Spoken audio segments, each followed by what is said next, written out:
ليه دايما بتنسوا الأفعال وتبصوا وتركزوا على ردود الأفعال؟ ليه عايزين تدوسوا على الناس برجليكم وتزعلوا لما يبقى ليهم رد فعل ويقولوا كفاية ويدافعوا عن نفسهم؟ ليه بتزعلوا؟ ليه دايما شايفين إن اللي معاكوا اتغيروا وما بتفكروش إيه اللي غيره وإيه اللي وصلهم للحال ده؟ ليه بتشتكوا إنهم انطفوا وبطلوا يحبوكوا أو ما بقوش يتحملوا زي زمان؟ فكر مع نفسك شوية.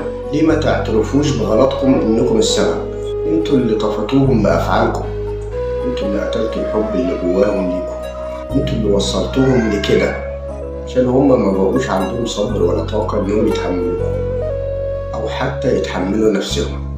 ليه دايما شاطرين في الانتقاد والكلام اللي يوجع بس الكلمة الحلوة لسانكم بيتربط وقتها وما بيهونش عليكم تنطقوا بيه؟ ليه دايما باصين للي ليكوا بس ومش عايزين تعملوا اللي عليكم؟ ليه دايما شايفين انكم بس اصحاب الحق في كل حاجة؟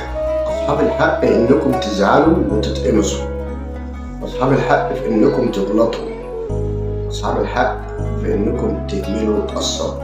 ليه شايفين انكم اصحاب الحق في الاعتراض والرفض والمناقشة، اصحاب الحق في القسوة والوجع، اصحاب الحق حتى في التعب؟ طيب واللي معاكم ايه؟ فين حقوقهم؟ فين حق قلوبهم وحبهم وتحملهم ليكم؟ فين حق ما تخلوا عن احلامهم عشانكم؟ فين حق دموعهم وحق قلبهم بسببكم؟ فين حق ما داسوا على نفسهم كتير عشانكم؟ قبل ما تلوموا وتعاتبوا بصوا لنفسكم الاول، شوفوا انتوا قصرتوا في ايه، شوفوا انتوا بخلتوا بايه، شوفوا انتوا حرمتوهم من ايه، وبعدين تعالوا عاتبوهم وقولوا إنهم اتغيروا. سنلتقي إن كان في العمر بقية. السلام عليكم ورحمة الله وبركاته.